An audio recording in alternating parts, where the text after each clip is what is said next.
Hare Krishna. Hare Krishna. So it's an honor that we have His Holiness Swami Bhagavan Keshava Swami Maharaj with us. Welcome Maharaj. And I welcome all the devotees who are gathered here. And there are the many devotees who have come from the Perth and the Brisbane also. Welcome to Melbourne and welcome to this event today. So Maharaj is fondly known as Keshava Maharaj, and so actually I remember when I saw Maharaj was getting initiated, sannyas initiation.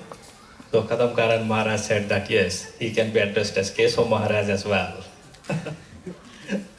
So Maharaj basically born and brought up in London, and at the age of 15 itself, Maharaj had an inclination towards the spiritual enlightenment, and after finishing his studies in the UCL, University College of London, he basically dedicated his life to the spreading Krishna consciousness. And since then, he has been tirelessly engaged in the, over the last 25 years, he pursued the spiritual studies and spread the Krishna consciousness all around the world. And Maharaj has authored 10 books and also more than 50 courses. Now the question is that how to keep a track of them, how to get these books, how to get these courses, right? And Maharaj made it easy. The books are there on the book table today. And to keep a track of the courses, Maharaj has created a website as well, thinkgita.org, right? Because next time when we meet, the 50 may become 500 courses. So the website is very much needed. Yeah. So, and Maharaj is very tall. So you all must have seen him. So a few days ago we did a program in the parliament and the mic was not enough. So Maharaj was basically. So Maharaj is not only tall in height, but Maharaj is tall in all aspects. In his spiritual practices or spreading the Krishna consciousness, he's tall. And that, the impact that he leaves in the devotee's life, so you all must have witnessed in Melbourne that, wherever Maharaj is going and the classes and all, so in all respect, Maharaj is tall, But I must admit, so Maharaj is short in one respect, right? That is his visit to Melbourne. So next time we wish that Maharaj comes here and spends more time so that, we can release and spend, because it's not enough that, So I leave with that to Maharaj to enlighten us with the his wisdom, and also that maybe at the end we will have some question answer session as well. So those who want to ask questions, you can ask, or if you are not comfortable, you can write the questions and pass on as well. Okay, so we will have the question answer at the end. Okay, Hare Krishna. Hare Krishna. Hare Krishna. Hare Krishna. Oh my God, is everyone here? Hare Krishna! Hare Krishna! Yeah, thank you so much. Sri Ram Prabhu, thank you so much for your kind introduction, your short introduction. Actually, today my lecture will also be short, because I thought we could spend more time this afternoon with questions and answers. So please think about what questions you may have.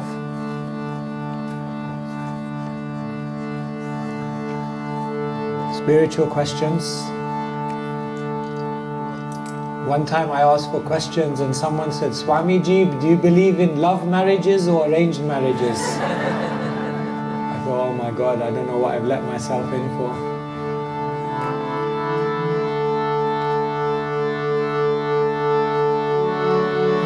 Jai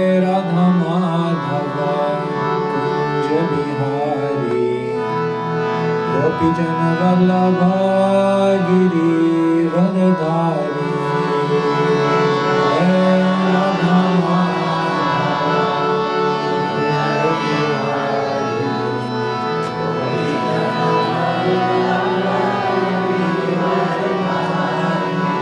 We're singing Krishna's name, so don't be shy. When we sing, then Krishna is listening. So try to sing from your heart. We're remembering Krishna in Sri Vrindavan Dham. Jai Radha Madhava Kunja Bihari Gopi Jana Vallabha Giri Varadhari.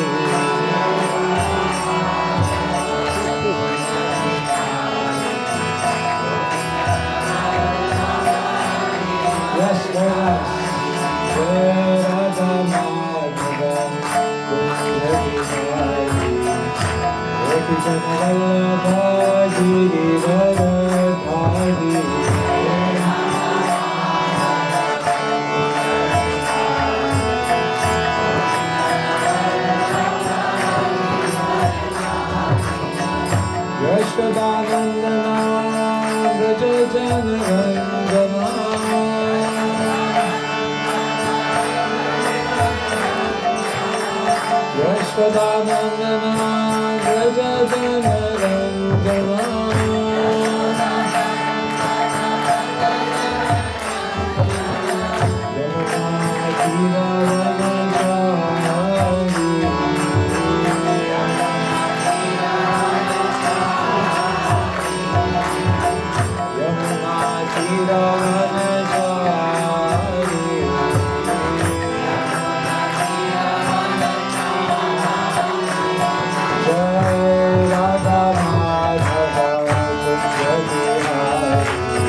Yashodanandana Braja Janarandana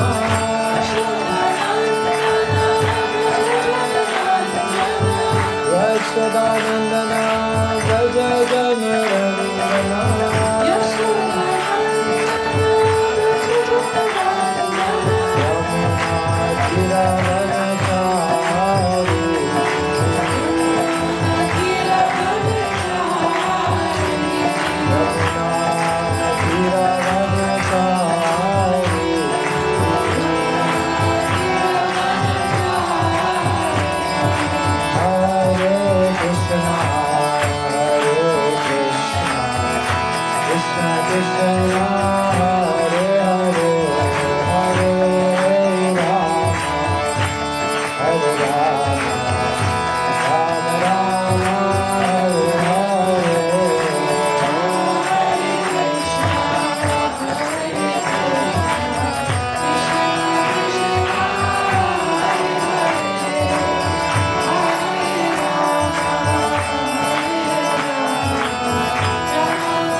just 50%.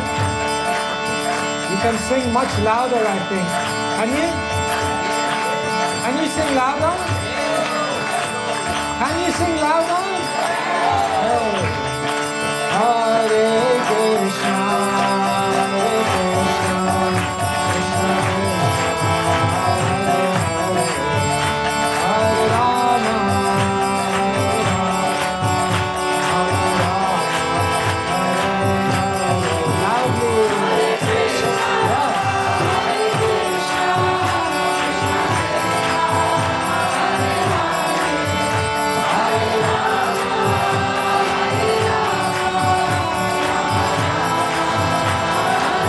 Hare Krishna, Hare Krishna, Krishna Krishna, Hare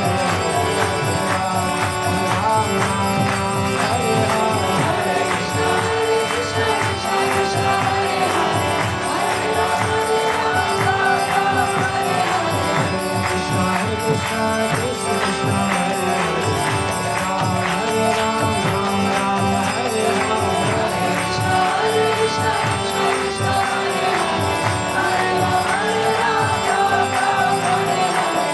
Krishna, Hare Krishna, Krishna Krishna, Hare Krishna, Hare Krishna, Krishna Krishna, Hare Hare, Hare Ram, Ram Hare Hare, Krishna, Hare Krishna, Krishna Krishna, Hare Hare, Hare Ram, Hare Krishna, Hare Krishna, Krishna Krishna, Hare Hare, Hare Ram, Hare Krishna, Hare Krishna, Krishna Krishna, Hare Krishna, Hare Krishna, Krishna Krishna, Hare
Śrīmate Bhaktivedanta Swami Niti Namine Namaste Saraswati Deve Gauravani Pracharine Nirvishesha Shunyavadi Vasatyadeshatarine Shri Krishna Chaitanya Prabhu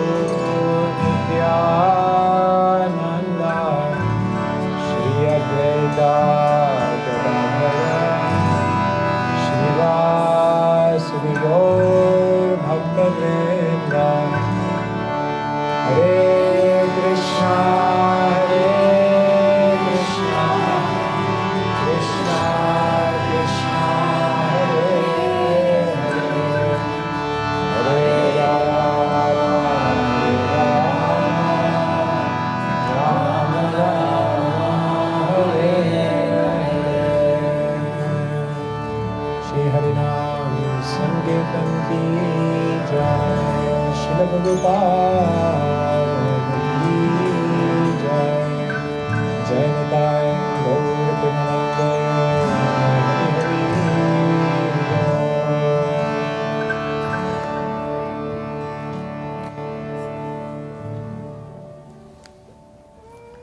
you so much. Nice guitar. Thank you, Prabhu. Hare Krishna. So thank you so much, everyone, for making the time to come this afternoon. So the Vedic scriptures begin with a very, very famous aphorism. Athato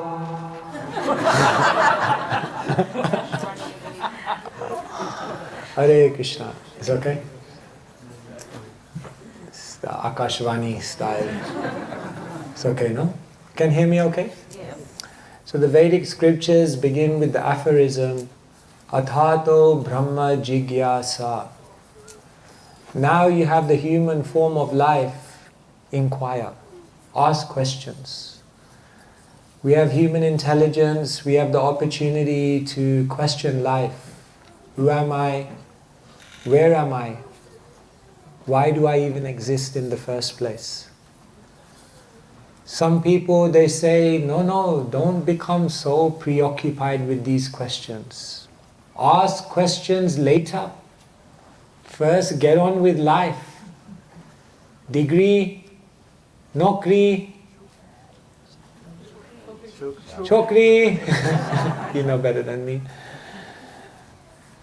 Get your education, get a job, get married, earn things, and then later on, then when you're old, you ask questions. When you're old, Ramayana is there. Krishna tells Arjuna the complete opposite in the Bhagavad Gita. He tells him that before you even begin your journey, before you begin deciding, what am I going to do? What goals am I going to set? What is success? Where should I put my time, energy and effort? The first thing is one should understand who am I and why am I here.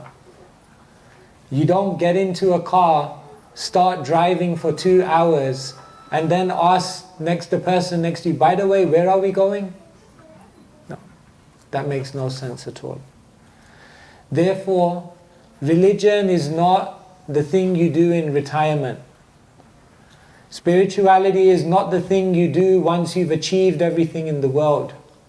Asking questions is not the final thing after you've pursued everything in terms of ambitions in life. This is actually the very first thing. But some of us may have already begun our journey of life without asking any of the questions. So as they say in English, better late than never. So at least now we can ask questions. So if you look at all of our scriptures, they are in the form of questions and answers. If you look at all the saintly people, then what they did is they gave time for people to ask their questions. And Srila Prabhupada, he answered so many questions from so many different people and enlightened them as to the purpose of life. In London, one Srila Prabhupada was in a press conference and a lady put her hand up. A London reporter, lady. So she put her hand up and she said, Swamiji, why do you guys shave your head? So Prabhupada looked back at her and said, why do you shave your legs? So she wasn't expecting that answer. So then Prabhupada, she was speechless. Prabhupada said, we prefer warm legs and a cool head. You need a cool head for life. So Srila Prabhupada, he was able to answer all of the questions of people with incredible clarity, with incredible purity. One time someone asked Srila Prabhupada, why is the death rate in India so high? Prabhupada said the death rate is everywhere the same, 100%. Nobody gets out of here alive. In all the scriptures we find questions and answers. When Yudhishthira's brothers are killed, then Yamaraj begins asking Yudhishthira questions, isn't it? What is heavier than the mountain? Yudhishthira says, the love of a mother. What is speedier than the wind? Yudhishthira says, the speed of the mind. What is more numerous than the blades of grass on earth? Yudhishthira says, the desires within the living entity. What should one give up in order to become free from any regrets? Yudhishthira answers, anger. What should one give up so that everyone will be their friend? Yudhishthira replies, envy. What is the most amazing thing in the world? Yudhishthira replies, ahani ahani bhutani gachanti hayamalayam sheshastavarmichanti kimascharyam ataparam. The most amazing thing in the world is that every single day people are dying, but I think I will live here forever. Kimascharyam ataparam. What can be more amazing than this? So the whole of scripture is questions and answers. And so we have the opportunity ourselves to ask questions. Never stop questioning, Einstein said. Curiosity has its own reason for existing. So therefore we have all come to spiritual life. All of you have already asked some questions in your mind, otherwise you wouldn't be sitting here. Definitely you have some questions. We realize that happiness in the material world doesn't really work out, isn't it? Bhaktisiddhanta Saraswati Thakur, the teacher of Srila Prabhupada, once he told the story of the 2-cent circus. You know this story? Once a circus had come to town, and the admission fee for the circus was 2 cents. So everyone queued up to go into the circus. But what happened is they told, there's only one rule in this circus. Only one person can come in at a time. So they all queued up. The first one paid his fee, and then he eagerly went into the circus. And as he went into the circus, from 2 sides, 2 wrestlers came and gave him a good beating. He said, my God, I didn't know. I thought I was watching a circus. Looks like I'm in the circus act. He got a good beating. And then he came out of the exit, and there was a long queue about to go in. And so everyone said to him, how was it? How was it? So he thought, my God, I don't want anyone to think I'm stupid, I wasted my money. So he said, wow, bahut acha hai, oh, amazing, wonderful, wonderful, you'll have a great time. So the next person went in, gave his fee. So he was all excited. These 2 wrestlers came again, gave him a good beating. So then he came out. Everyone asked him, how was it? How was he? He thought, my God, the last guy had a great time. I paid the fee. These guys are going to think I'm sick. He said, wow, very good. Unbelievable. Show of a lifetime. And like that, every single person came into the circus. Every single person had a terrible time. And every single person told everyone else it was wonderful. While inside, everyone was miserable. This, dear friends, is the situation of the material world. Smiling faces, crying hearts. Most people are creating a life that looks good on the outside, but it doesn't feel very good on the inside. And so, when we begin to doubt, I think there's something different that I should be looking for here. That's when our spiritual journey begins. And then we take up Krishna consciousness, and once you start exploring this knowledge, you will never be the same again. Sorry. Joining Krishna consciousness is like joining the mafia. You can't leave because you know too much. Now you're trapped. You will not be able to be normal again. Once my mom, she came to me and she said, "Can't you just be normal?" I said, "Mom, it's too late." But one of our teachers, Bhaktivedanta Swami, he said, those who are now considered normal accept the values and principles of an insane world. So if someone comes to you and says, "Why, you're not normal," you should think, very good. If they tell you, you're a normal person, you should start getting worried actually. So we don't want to be normal, we're different now. We're looking for something else. This is Krishna consciousness. It takes a lot of bravery. It takes a lot of determination, because now you are going in a different direction to the material world. You're going against the grain. So it's hard. And spirituality, how do we fit it in with our life out there? All of you are not going to take sannyas. Are you? No. Any takers? Maybe not. So that means you're going to live in the world. So that means now you got to fit in your spirituality with your responsibility and reality of life. And that brings challenges. So, today I'll be happy to hear from you. What are your questions? What makes it difficult for you to practice spirituality in the real world? One area is spirituality and family. Because once you become a devotee of Krishna, the first people who become the most scared are your own family. No onions and garlic.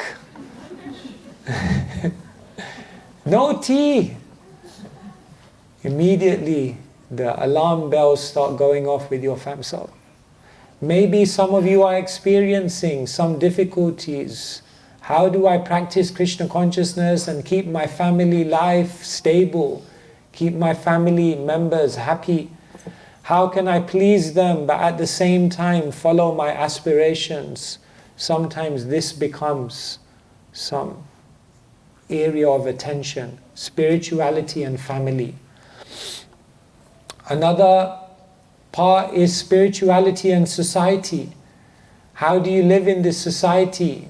People want you to do so many things. Come to the wedding, come to the party, come to this, come to that. So many temptations, so many distractions, and then in the midst of all of that you have to practice your spirituality. So sometimes that is a complex area also. And then sometimes money and career, that's also a complex area. After taking up Krishna consciousness, someone may lose the drive for career ambition. They may think, I'm wasting so much time here. But still we need money. We need to survive in the world. We need to provide for our responsibilities. So how do we balance all these different things? Are these complex areas in your life? Yes, I think so, isn't it? So, I was thinking this afternoon we could spend some time, and why don't you tell me perhaps where some of the difficulties lie, or what questions you may have about Krishna consciousness, and then perhaps we can have a bit more of a conversation, discussion, rather than me just speaking. How does that sound? Is that good? Okay, would anyone like to begin with a question you may have? Okay, I have got yeah, a question. I have paper. There's here. Question here. Maharaj, how do you like increase your taste or like your desire to do like spiritual activities? How do you increase your taste? How do you increase your desire for spiritual activities? You see, the first way you increase your taste or your desire for anything is you realize what is the ultimate benefit that you're going to get from this, right? Whenever you know that there is great benefit, there is great reward, there is something amazing you can achieve, then you're much more likely to put your time, effort and heart into something. And therefore, the first thing is we need to hear about Krishna consciousness. Why are we practicing Krishna consciousness? What do we get from Krishna consciousness? Why is it such an amazing thing to spend our time, energy doing? So that's why hearing is so important, because hearing helps us to understand why we're doing what we're doing. So the first way you increase your desire is by having a very deep why. The second way you increase your desire is by having company and time and association with people who are living that same why. People who also want to achieve the same thing. And not people who just want to, but who are achieving the same thing. And then that gives you more enthusiasm, that gives you more drive to also absorb yourself. And the third thing which gives you more desire and more determination in your spiritual activity is when you are able to see progress. When we see that I put time in Krishna consciousness and it changes me, it improves me, it transforms me, then we think, why I should do more, because then I can change more, I can improve more.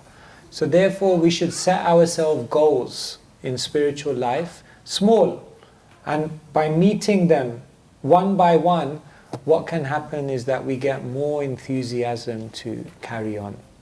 So those are three things. Number one, hear about why you're doing Krishna consciousness, associate with those who are doing Krishna consciousness, and experience the transformation of Krishna consciousness.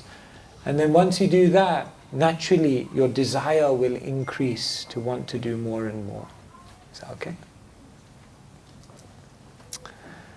Someone else? Hare Krishna Maharaj, thank you very much for giving me. Hare Krishna Maharaj, thank you very much for giving me the opportunity to ask. I've always wondered, I'm always confused by this. India is the holy land. Lord Krishna has appeared so many times in India. But yet we see there's so much cheating, adultery, so much, like you land on the airport and people are there to get you. You come to any other country like here, Australia, UK, people are truthful, simple, you can trust them. And in nature we see everything is around. Lord has created everything as a circle, smooth flowing. But here we see, like in a graph, you see that, okay, it's a holy land, there's so much there, but then there's a huge dip to reach, where even if you go to a dham, the odds are you get cheated if you don't know anybody. And these things happen, and that confuses me. Like, you come here and you ask someone, and they'll truthfully answer you. You go there, and they'll see, what can I get of this person? And I get confused by this. Thank you. India. मेरे भारत मान है. So India is the land of spiritual culture, but why do we sometimes feel as though India is full of so much corruption? Well, the first thing we have to understand is that we are in Kali Yuga. So in Kali Yuga, everything is declining. And that means even in the land of spiritual culture, things are declining. Because everyone in India is trying to imitate the West. The West is best. Therefore, Srila Prabhupada was trying to spread Krishna consciousness in India, but nobody was listening. So Prabhupada thought, let me go to the West. And if the Western people take up Krishna consciousness, then maybe the Indians will get attracted. And that's exactly what happened. So the first thing is that it's the land of spiritual culture, but it has taken now values from other parts of the world, which have now become more prominent. The second thing I would say is that the West, although on the outside it may look very, very nice, it may look very, very organized, it may look very, very ethical, behind closed doors, all the same things are going on. In India, they just don't cover it up. It's just they don't have that level of sophistication. Therefore, you see it. But one time, I was in India, and I was in a taxi. Anyway, then the taxi hit someone. So then as soon as the taxi hit someone, the taxi stopped, and you know what it's like in India, within 30 seconds there's a crowd of 200 people. And half are on this side and half are on this side, and full, passionate, arguing like anything. Half of them has got nothing to do with them, but chalo. So I thought, my God, by the time they sort out this argument, let me go to the shop and get a Bisleri bottle. So I went to the shop, I got a bottle of water. It took me about 5 minutes. Within 5 minutes I came back, and all of these people who had been arguing, they were all sitting together now as though they're best of friends.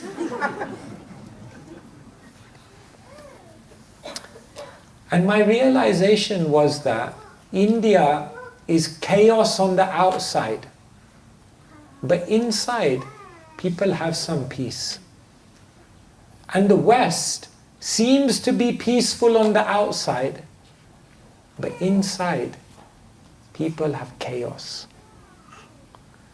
Therefore, whatever India is, you can still see that there are spiritual values there. In India, people will have an argument, and then after some time, okay, chalo, they just forget about it. But here in the West, you ever say one thing, they won't look at each other for the next 28 years. On the 14th of June at 11 a.m. in 1971, you looked at me like that. And now I don't talk to you again. See? So therefore, although India looks like on the outside very, very materialistic, on the inside there are still deep spiritual values that are there. The holy dham, someone may say, but why the holy dham seems so materialistic? People only asking you for donations and so many things. Our teachers explained that the holy dham is covered by yoga maya. So therefore, the holy dham seems to be sometimes like a materialistic place. But that is just the superficial covering. Krishna wants us to go deeper, to understand the deeper truth of the dham. Because if we went to the holy dham and it was just nice, it was very clean, it was very, very beautiful, then we would think that is the holy dham. But what Krishna wants us to understand is the deeper sweetness of the holy dham. So he puts a layer of covering. Bhaktivedanta Thakur explains the holy dham is like an ocean, full of jewels, but covered by a thin layer of oil. So if you look, you'll think it's an ocean of oil only. But when you get a little bit beyond the surface, then you realize, my God, there's so many jewels here. So you may go to Vrindavan or Ayodhya or wherever it is, and you may just see noise, pollution, corruption. But when you go deeper, beyond all of that superficial covering, then you will realize there is something very valuable here. So like this, we gain more understanding that the environment, there is explanations. Is that okay? Thank you.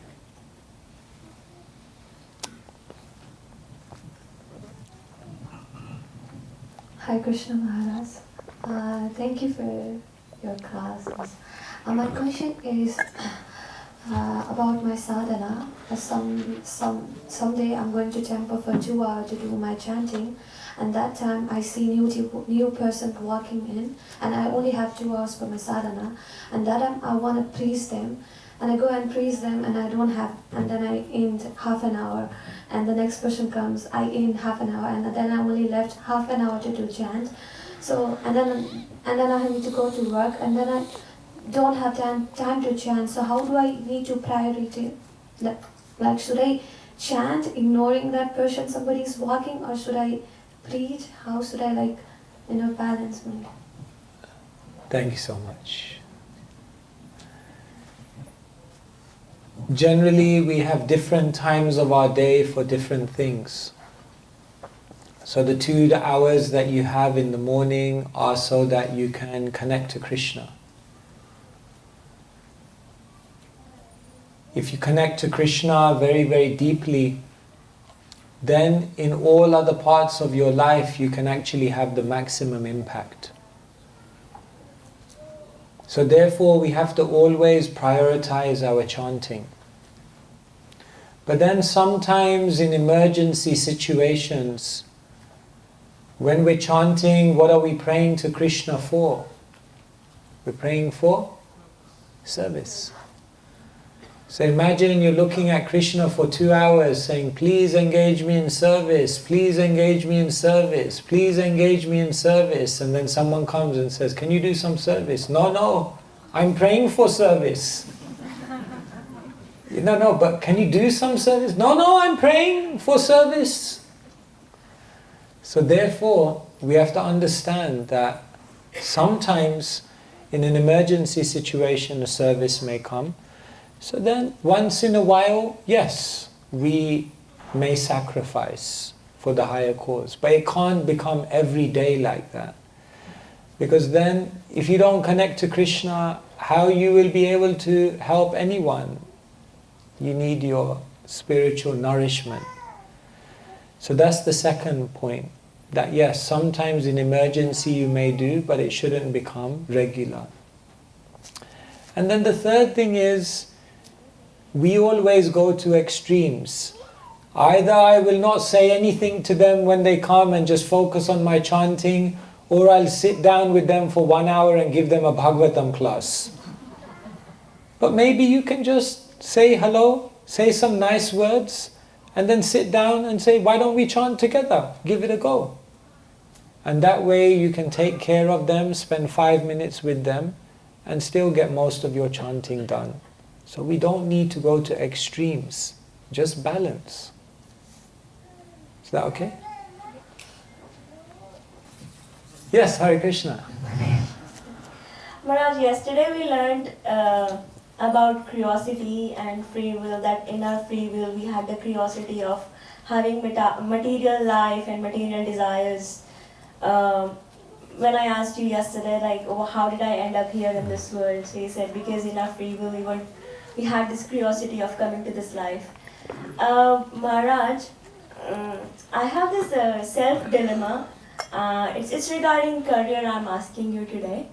I have read in scriptures and often heard in scriptures that a woman should not work and she should be a housewife, and a man should work. But then I am also in a situation where I myself is looking for a job, but I have this question every time when I apply for the job, if I should do the job or I should stay or refrain from it. And then I think if we have curiosity, we should have the curiosity for the right thing. Yesterday that's what we learned. So if I think about myself while applying for jobs, I don't know if I should have this curiosity of applying it or just leave at it. One side I really want it, But it's again a question of free will, you see. So I'm confused, Maharaj. I'm really confused. I'm also confused. Confused.com. See, the goal of our life is to serve Krishna. Pranerarthe diya vacha shreya acharanam sada. How can we serve Krishna in this life? Prana, with your energy. Artha, with your wealth. Diya, with your intelligence and abilities. Vacha, with your words. In one sense, there is no stereotype. It's not that ladies can't have a career. There are so many devotees in our movement, Matajis, who are incredibly successful in their career and living very, very powerful spiritual lives. Sometimes they become influencers in the world and they bring Krishna consciousness into the world in a massive way. And that's a beautiful service for Krishna. In traditional gender roles of Vedic civilization, generally the ladies would stay at home. That's not so much to say that they didn't have the capacity to work, but because one of the unique gifts that the female body has is the gift to nurture. Men and women will never be the same. That doesn't mean there's inequality and one is better than the other. It just means that they have their own unique set of characteristics generally. And one of the unique traits of ladies is their ability to nurture the future generation. And therefore the motherly love, what we just mentioned, Yudhishthira was asked, what's more heavier than the mountain? And Yudhishthira replied, the love of a mother. Because that can leave such a deep impression on the heart of someone that it can carry them throughout their life. And so, ladies are encouraged to use that capacity because that is their unique contribution to the world. However, that doesn't mean they can't do other things. That doesn't mean they can't pursue. Vedic culture is not meant to be restrictive. Vedic culture is meant to be empowering and leading you to give your best contribution and unleash your highest potential. And so if you feel a strong calling towards a career, do it. But do it for Krishna. Don't do it just to get to the top. Don't do it just to get name and fame. Don't do it just to prove it to the world that I could do it. Do it to make a contribution to pleasing Krishna and making the world a more beautiful place. Then by all means, you can pursue whatever you like in the world. So never see Krishna consciousness as a restrictive thing. Krishna consciousness is there to help you understand and identify what's your biggest potential. Is that okay? Hare Krishna. There are some questions written. One of the questions is that, Maharaj, how to tame our mind to keep it away from the diversion from bhakti? How to tame our mind. Hare Krishna. So, Arjuna in the Bhagavad Gita, 6th chapter, he asks Krishna the same question. Chanchalam himana Krishna pramati balavadridam tasyaham nigraham manye vayuri vasudushkaram. Arjuna looks at Krishna and says, Chanchalam, my mind is so unsteady. Pramati balavadridam, my mind is stubborn, obstinate and very, very strong. Vayuriva sudushkaram. Krishna, to control the mind, I think is more difficult than to control the wind. So when Arjuna says that, then Krishna looks back at him and says, Asamsaya mahabaho manodur nigraham chalam abhyasena tu konteya vairagyena chagriyate. Krishna says, you can control the mind. It's possible. But how is it possible? Abhyasa and Vairagya. Vairagya means detachment. Learn to neglect the mind. Every time the mind comes up with something, you don't have to act on it in that moment. Because thoughts come and then thoughts go. Desires come and then desires go. Impulses come and then impulses go. But what we do is, as soon as something comes up in the mind, we think is so important that I have to do something with it. Krishna says, Vairagya, just learn to sometimes neglect the mind. But then Krishna says, Abhyas, simultaneously engage in spiritual practice. That means every day to make a commitment to molding the mind by engaging the mind in Krishna consciousness. Through reading, through chanting, through daily spiritual practice. Sometimes people don't want to do it. They say, I don't believe in all this mechanical, every single day, 16 rounds. One person said to me, why are there so many numbers? When I was a kid, my parents gave me numbers. When I went to work, my boss gave me numbers. Now I'm married, my wife gives me numbers. And then when I come to the Hare Krishna temple, you guys give me numbers. Where in the Bhagavad Gita does Krishna say 16 rounds? I said, Krishna says, Satatam Kirtayanto Mam, chant 24 hours a day. He said, I'll do 16 rounds, it's okay. Everything else in our life we measure. Everything else in our life we do in a disciplined way. But we think spirituality will just magically appear. No. What about all the sacrifices you made? What about all the determination you had for material things? Why not use 10% of that energy for spirituality and see how far you get? So therefore, to control the mind is not a small thing. It's the greatest task in creation. And for that, you have to give time. No, I will just chant in my mind, when I like, from the heart. No force. Yes. But your mind is like a monkey. Your mind is all over the place. So you want to listen to your mind? Good luck. Therefore, in the beginning, we have to fight with the mind. And then we make the mind the best friend. And once the mind is aligned, then no problem. But right now, the mind is not your friend. The mind is your enemy. So therefore, it requires abhyas, practice.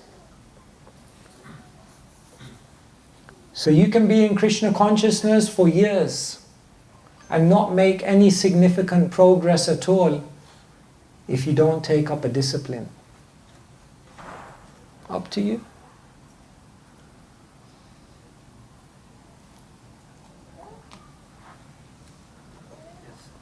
Hare Krishna. Quick question. In your opinion, what kind of spiritual goals or aspirations do you think teenagers specifically should have?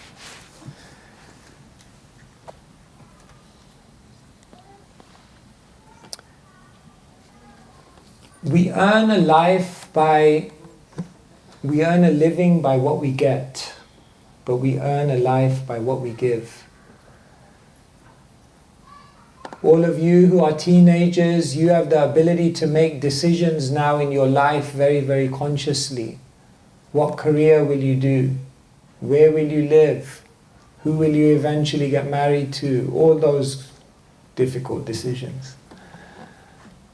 But what you have the opportunity to do is build a life in which you can make an incredible contribution to the world. Most people come to Krishna consciousness after they've made all the decisions. And now they have to figure out, how am I going to fit Krishna consciousness into this life that I've already created? It's hard. But you have the opportunity to make those decisions in such a way that it facilitates your Krishna consciousness and allows you to live a powerful, impactful, exciting and adventurous life. So I would say, don't just follow the trends, don't just follow the traditions. Do something with your time in this world whereby you can make a beautiful contribution. And by doing that, you will experience the depths of Krishna consciousness and you will empower many others to do the same. Yeah, Hare Krishna Maharaj. So, building on what Amrit asked, as a teenager, like, what's like the best way you say we can like support our friends, or like in the youth class today we had in the morning, to like expose people who aren't in Krishna consciousness or like who are our age? Best way is to be a good example. Actions speak louder than words. Walk the talk. Example before precept. In other words, if you're happy, if you're inspired, if you're confident, then anyone who comes in vicinity of you will automatically be inspired, even if you don't say a word. People will come into a room with a devotee who's practicing very, very strongly, and even without saying anything, they will perceive the energy, the spiritual energy coming from you. And therefore, I would say the most and the best and most important way to share Krishna consciousness is not even through your words, it's through your own example. Hare Krishna Maharaj. My question is that, as you said, it's not. Oh, it's not? Okay. That's right. So my question is that, as you said, that we have the choice to do something good with our lives and make an impact. But like the thought of that is a bit daunting sometimes, like the things we'd have to do, or what would the challenges that come our way. So how can we kind of build up strength and get rid of self-doubt to face what would happen in the future? Your greatest fear contains your greatest potential. I'll say that again. Your greatest fear contains your greatest potential. Ask yourself, what am I scared of? What am I fearful of? What activity do I really feel nervous about? And then, with support, if you're able to face that activity and face that fear, then you might find that within that fear contains your greatest potential.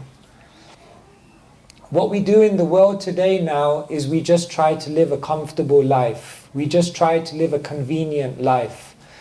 But that doesn't allow us to awaken our greatest potential. People make difficult into an extreme.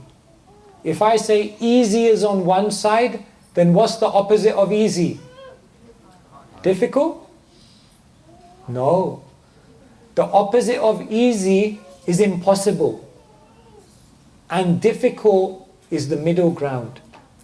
And therefore, those who are able to embrace uncomfortable situations, those who are able to face their fears, those who say, I'm not going to look for the easiest life, but I'm going to look for the life in which I can get the most amount of growth, then what you'll find is in that life you actually begin to achieve amazing things. So what I would say is, have people in your life who help you to overcome your fears. Because you have so much more potential than you probably give yourself credit for. There's amazing things that Krishna wants to use you as an instrument to do in this world. But the question is, are you going to have the bravery to be an instrument in Krishna's hands? Srila Prabhupada's name is Abhay Charan, one who is fearless, having taken shelter at Krishna's lotus feet. And therefore Srila Prabhupada could come all alone to America at the age of 69 with 40 rupees in his pocket, and after 2 heart attacks on a ship, could come to a New York park, sit underneath the tree and start teaching people Krishna consciousness. And after 11 years, he's made Hare Krishna a household name. Because when Krishna is on your side, you can't be the loser. It's not possible. But you have to be brave. You have to be bold. You have to be courageous. Christopher Columbus said, you can only discover what's on the horizon if you're ready to sail away from the shores. So you're young. Be dynamic. Be daring. Don't do anything too crazy. But test the ground. See how far you can go. And remember, if you have a fear, you overcome your fear by facing your fear. If you don't like public speaking, just get yourself in front of an audience like this and start doing it. And you'll find after one lecture, no problem. I think I could do that again. And it no longer holds a grip on you anymore. That's it, done, finished. No more fear. Otherwise, your whole life, you're living with that limitation. So be bold, you guys are young. This movement was started by people your age. The Hare Krishna movement was started by 16, 17, 18-year-olds. I want you to think about that for a second. They went around the world to cities that they had never been to before, and they started temples. That's the potential. But if you try to live an easy life, it might end up becoming a bit of a boring life. Therefore, you can do it. Alright? Hare Krishna. Hare Krishna. Maharaj. Sorry. If you're right. Hare Krishna Maharaj. My question is, how do we get rid of ego? Because I feel like, when I do services like Kirtan and things like that, a lot of people clap and whatnot. So it gets into your mind, So how do you sort of minimize that? How do you get rid of that?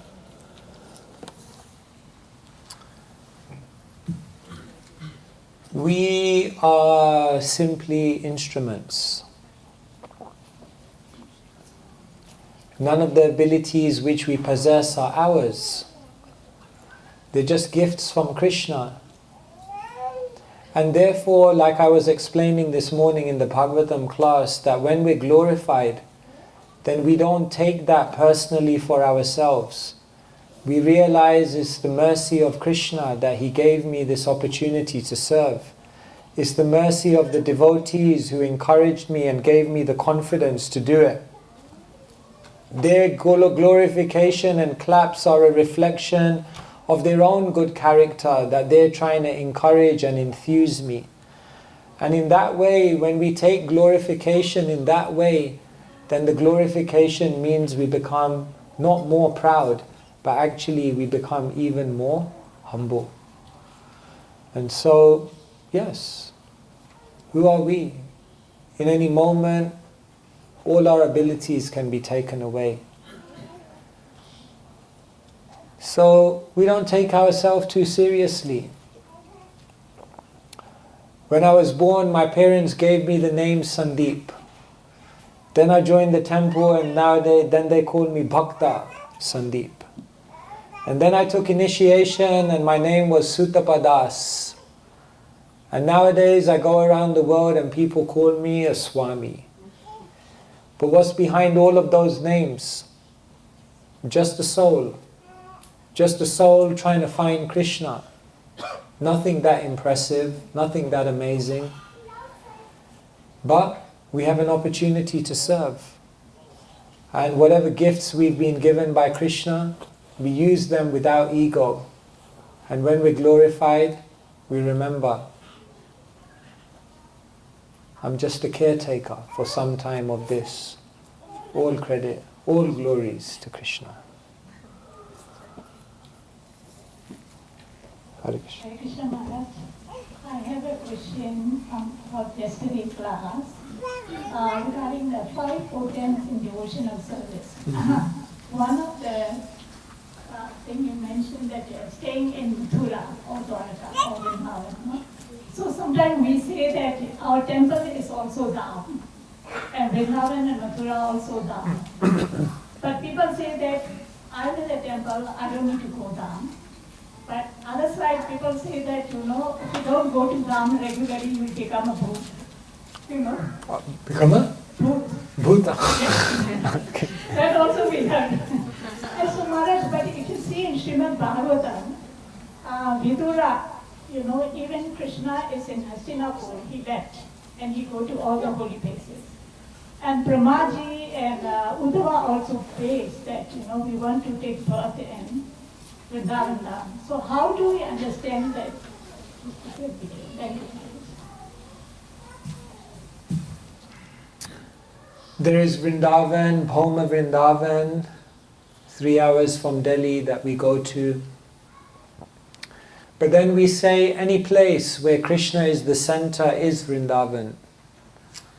Naham tistamive kunthe yoginam hridayeshu va yatra gayanti mad bhakta tatra tistami narada. Krishna says, I'm not just in Vaikuntha, I'm not just in the hearts of the yogis, anywhere where my devotees are constantly chanting, I'm in that place becomes Vrindavan.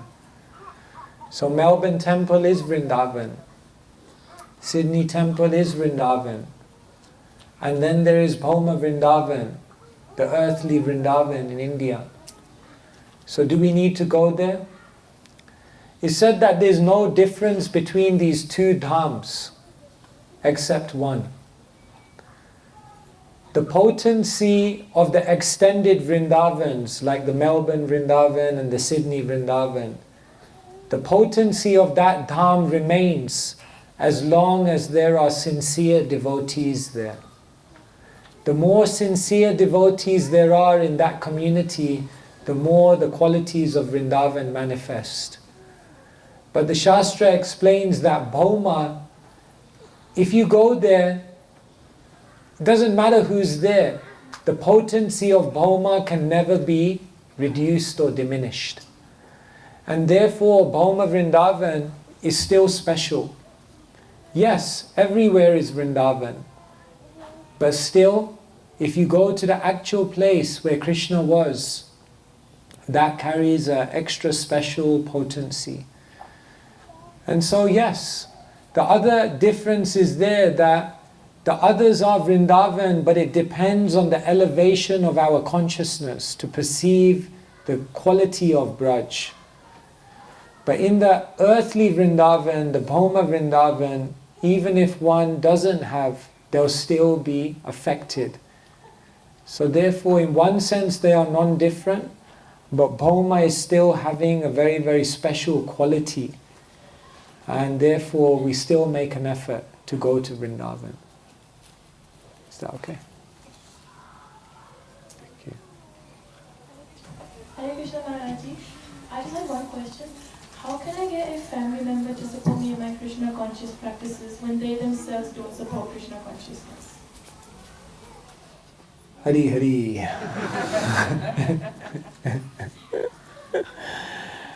How can we encourage other family members to take up Krishna consciousness or to support us if they themselves don't do it? See, with family members you have to be patient. As soon as you take up Krishna consciousness, they get scared because they think they're losing you. They think you're changing. They think that maybe you'll run away, or they'll think that maybe you won't maintain your relationship with them in the same way, and therefore sometimes they become very, very scared, and sometimes what they may do is actively discourage you because of that. So the first thing is, as you take up Krishna consciousness, keep moving forward but also be very, very patient and kind to the people who helped you to come to where you are now. So first there must be patience and kindness. Sometimes we become too fanatical as devotees. So no, we shouldn't. We should be a little bit flexible. We should remain relatable to the people who knew us, who's known us for our whole life. Then the second thing we do is we have to try to inspire them. Again, inspire them not by giving them, all this heavy philosophy. Inspire them by being a good example. Inspire them by showing them how through Krishna consciousness you're becoming a better person. You're becoming more tolerant, more kind, more truthful. And then the third thing is you should pray for them. Pray for them that Krishna within their heart will help them to understand how beautiful Krishna consciousness is. And after you've done all of that, then you just have to wait and see what happens. And make sure you have enough good friends in your life so that even if there is opposition, you've got many other people who are inspiring and supporting you. Is that okay? Hare Krishna. What tips do you have for going deeper in our chanting and making our chanting more attentive?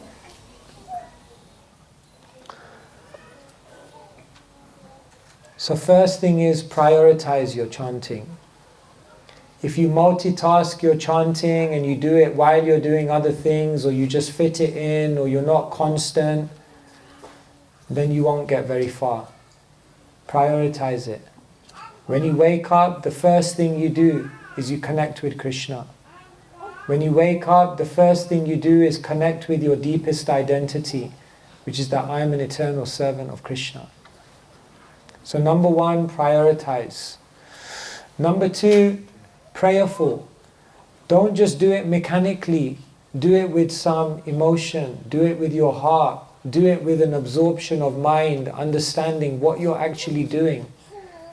When you're chanting, what you're actually doing is opening up a conversation with God. Just think about that for a moment. When you put your hand in your bead bag, you're opening up a conversation with God. What can be more important in your life at that time than that? So do it prayerfully. And the other last thing I'd say is practicalities. Arrange your life in such a way that in the other 22 hours, your practical life supports your chanting. In other words, if you live with purity, if you live in sattva gun, in mode of goodness, if you live following spiritual principles, not exploiting others, live with kindness, offer charity, then what will happen is that in the 2 hours when you then come down to chant, you'll be in a much better state of consciousness to connect. And so if you want to go deeper in chanting, prioritize, be prayerful, and then practically arrange the rest of your life so that it supports your chanting. And then why not? Then you can chant and you can meet Krishna. If you know the art of how to chant, then you can put your hand in a bead bag and you have a whole another world to live in that's separate from the craziness of this world. If you know how to chant, then at any moment you can escape the craziness of this world and feel yourself in the presence of Krishna. But to achieve that kind of connection is not it's not cheap. It requires a deep investment. Whatever you put in, that's what you get out. And that's why I'm saying, if we chant half-heartedly, if we chant inconsistently, if we chant just whenever we feel like it,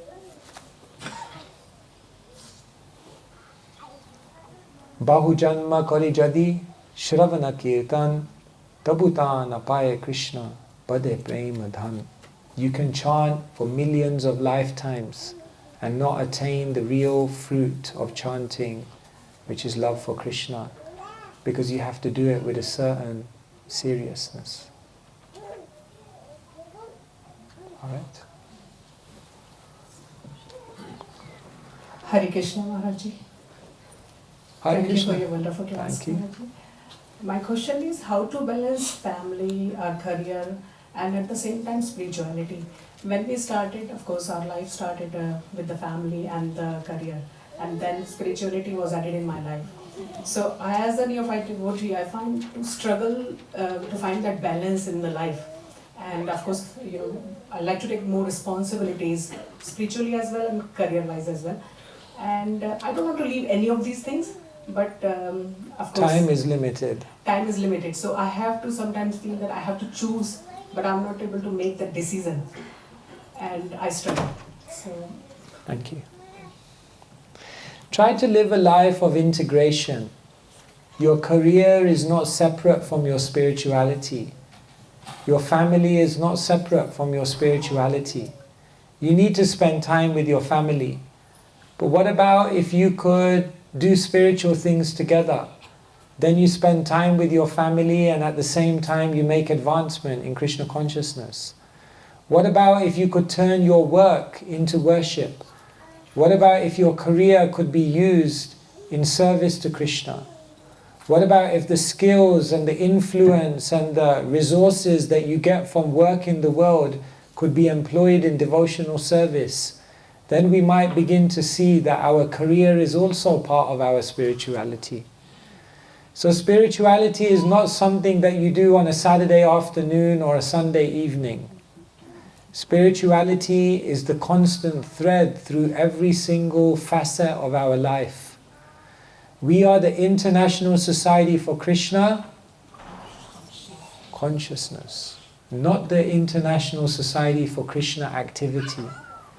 In other words, the consciousness of Krishna should pervade every single thing that we're doing.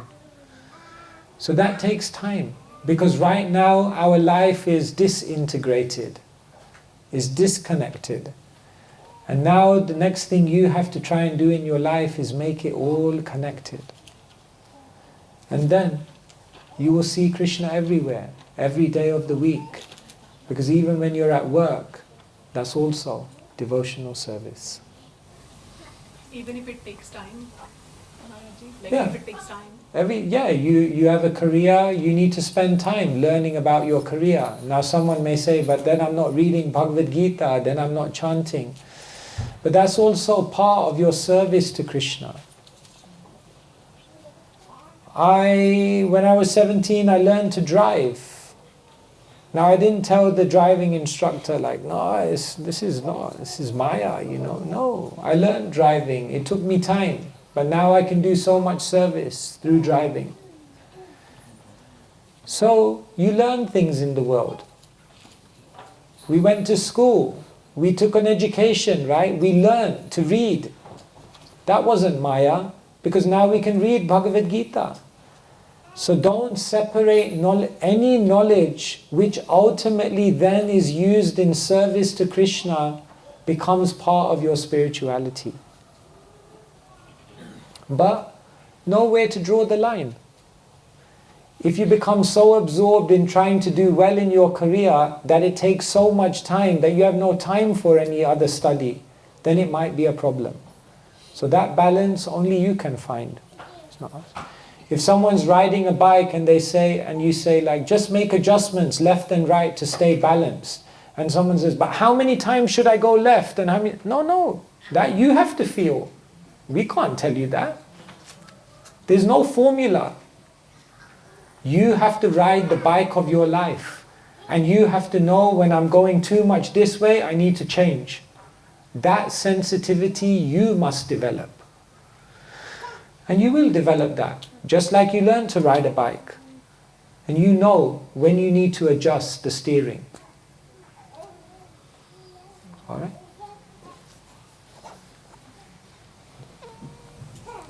Hare Krishna. I'm very new to this, so forgive me for asking No these worries. questions, please.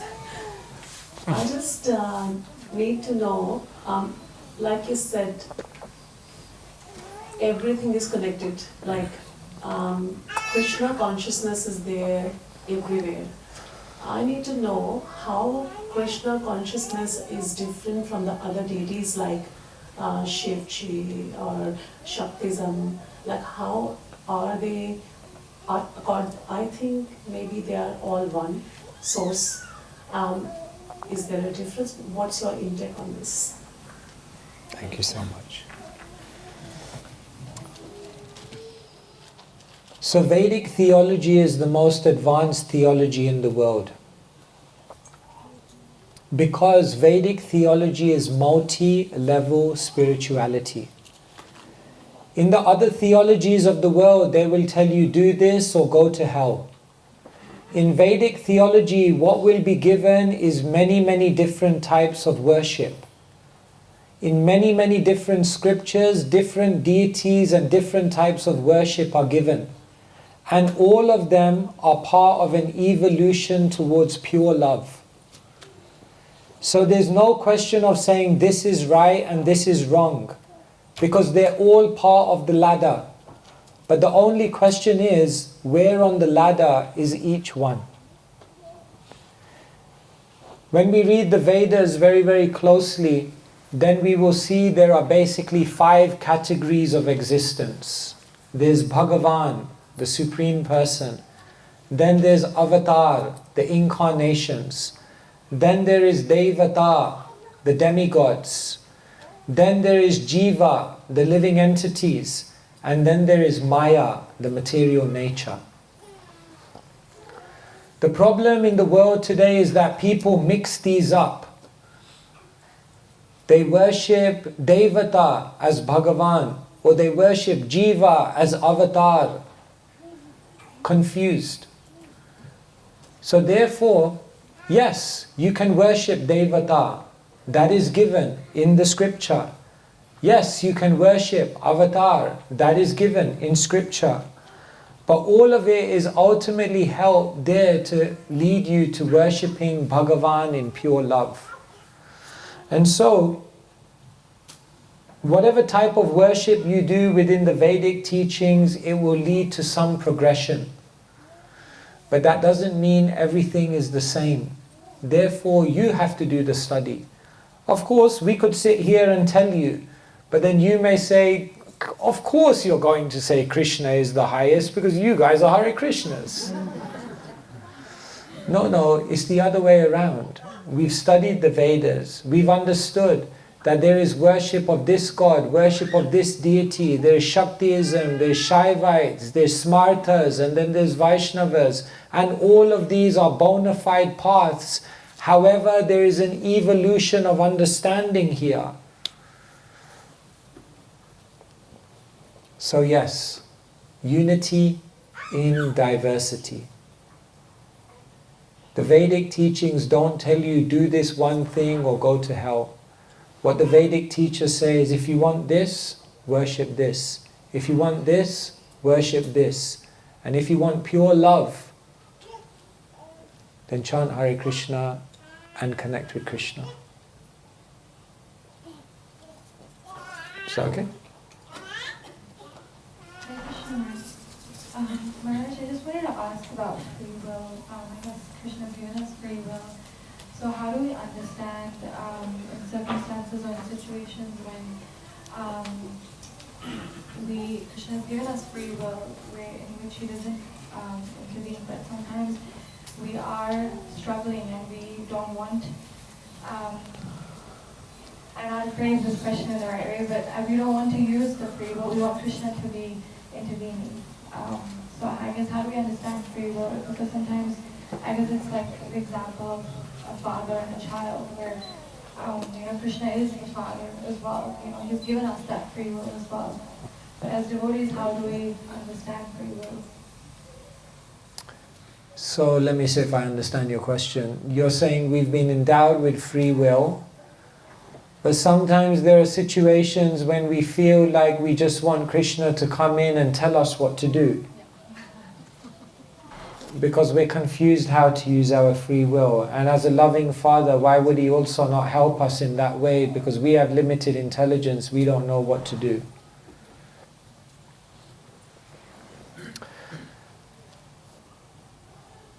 Well, the way to do it is to align your will with Krishna's will.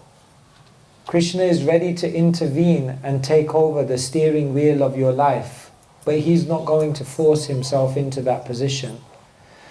Krishna is ready to do that if you allow Him to come in.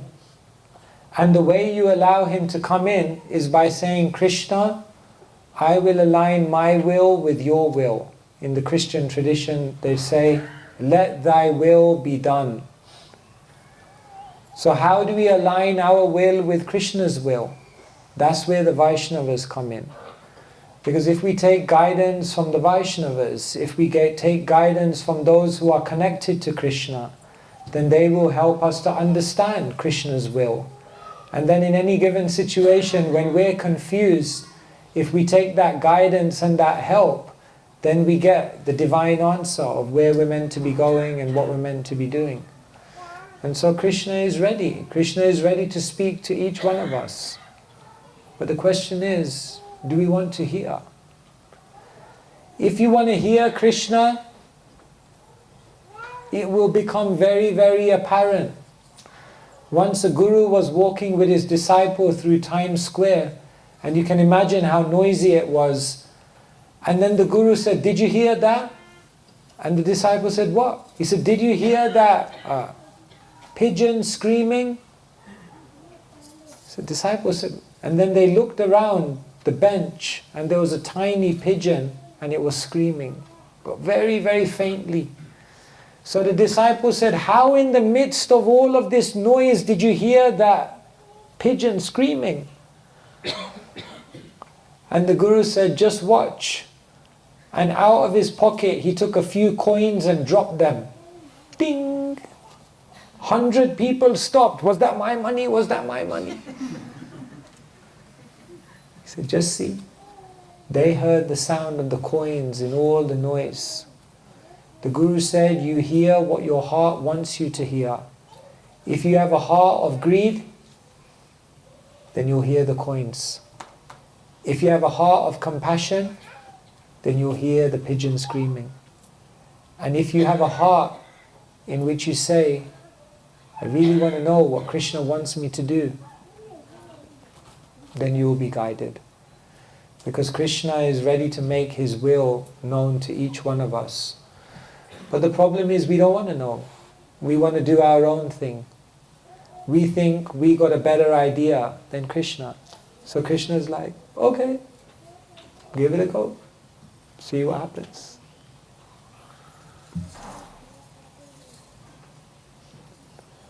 Hare Krishna, Maharaji.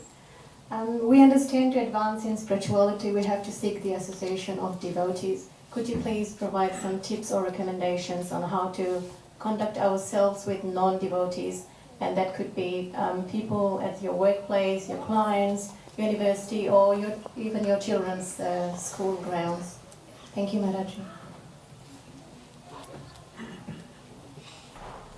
At one point we were also not devotees, but here we are today. Someone took an interest, someone saw some potential within us, and someone encouraged and inspired us. And therefore, whenever we're interacting with people, we should not interact with them based on where they are, but we should interact with them based on what the potential within them is. And therefore, one German writer says, treat someone as they are and they'll remain as they are. But treat them as they can and should be and they'll become what they can and should be.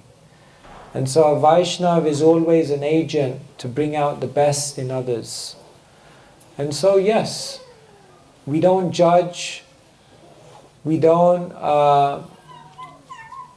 criticize, we don't give up hope in anyone, because we see that every soul is amazing. Within each one of these people is a pure soul that loves Krishna.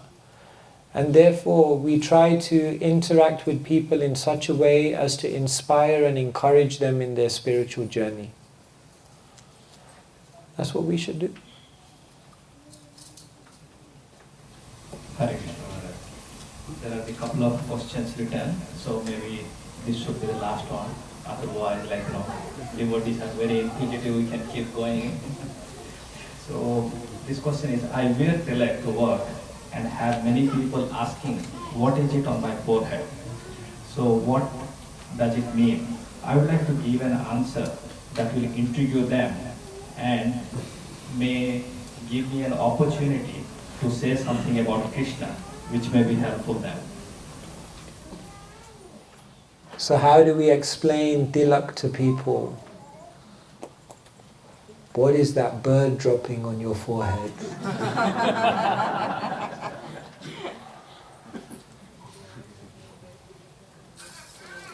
I look at people sometimes, I say, what is the greatest gift that you received in your life? So someone say, I got this, I got that, my wife, my car, my home. I say, no.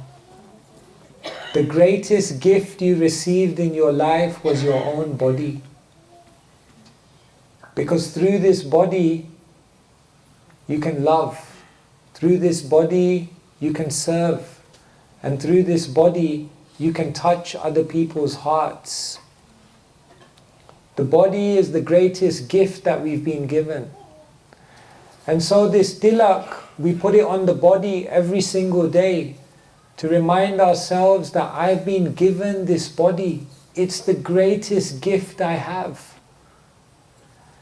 And therefore let me honor this body and use it for what it was meant for, which is to bring happiness to others.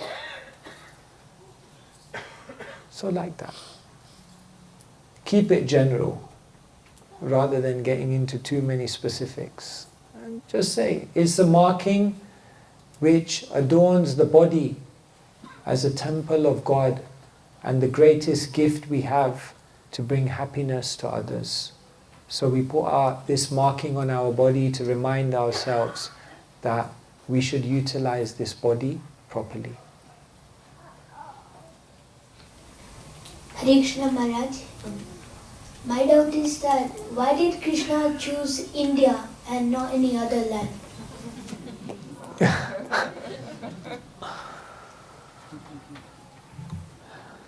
Why did Krishna only come to India? Why didn't he come to any other land? But if Krishna came in Brazil, then you would say, why did Krishna come in Brazil and not another place? Krishna had to come somewhere, right? There's a deeper answer to this. Right now, when you look at the map of the world, isn't it? You see India, America, Africa, Europe. Did you know that thousands of years ago, this is not how the world was? Did you know that thousands of years ago, the world was one landmass? Did you know that thousands and thousands of years ago, there was only one country? There was only one empire, and that was known as Bharat. And did you know that what is modern day Delhi was a place called Hastinapur? And Hastinapur was the royal capital. Like you guys have Canberra, right? Is it? Yeah. Just checking. So like that, Delhi was the capital of Bharat. And therefore, Delhi and the surrounding area around Delhi, which is India today, still has that Vedic culture because it was the center of the empire. Because what happened is thousands of years later, the whole empire got split after the Mahabharat war. Kurukshetra. Remember that one? Yeah, you remember. Like that. So, when we say, why did Krishna come in India? There was no other country at that time to come in. But Krishna comes in what is known as modern day India, because Krishna came in Vrindavan, which is just very close to Hastinapur, very close to Delhi. And why did Krishna appear there? Because why did Krishna come to the world? Yada yada hi dharmasya glanir bhavati bharata abhyutanam dharmasya tadatmanam srijamyaham. So Krishna came to instill dharma in the world. So if you want to instill dharma in the whole world, then the place you come to is the capital. You come to where the capital, the government is, because that government can influence the rest of the country, isn't it? So like that. Krishna appears in India because Krishna appears to reinstate dharma. And at that time, what is modern day India was the center of the Bharat Empire. And so that's why. But Krishna is not Indian. Sometimes people say Krishna is an Indian God. No. Krishna is the all-attractive God. He's not for one country, one culture, or one race. Krishna means the all-attractive one. And Krishna has the power to attract everyone. So therefore, Srila Prabhupada took Krishna all over the world and everyone became attracted. Alright? Thank you so much. Okay, so... The last question from a mother. Alright. My son has been chanting and he is very much inclined to spirituality. He has been saying that he might want to be a sannyasi. Hari, give me his number. How do I respond to this? He is 11 years old.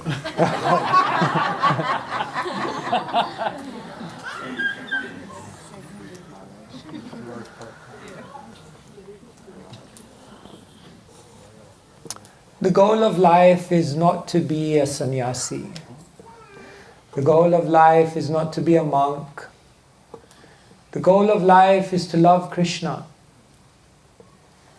And each of us have our own journey. Each of us have our own way of dedicating our heart and mind to Krishna. Most people will enter into family life, and that's beautiful.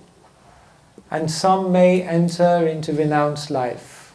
That's also beautiful. So, it's early days.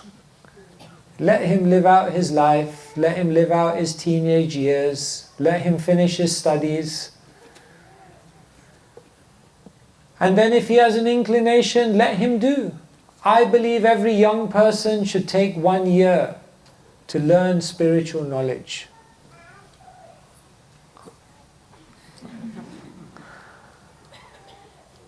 All of you are parents here, you sent your children to school for 20 years so that they can learn a material education that will get them a career in this world. But what about if you let them spend 1 year to learn about Krishna, to develop their character, to master their mind and senses? Then you set them up to live an incredible life. So, I believe every parent should give their child to Krishna for 1 year. Then those children will become incredible children. Those children will not just benefit themselves, but they'll benefit even their parents. So, yes, he's young. Let him grow up, and then I'll connect with him.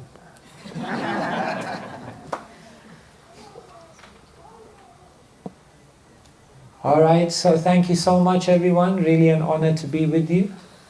Hopefully there was some food for thought. And wishing you the best on your spiritual journey. Srila Prabhupada ki Jai. Hare Krishna.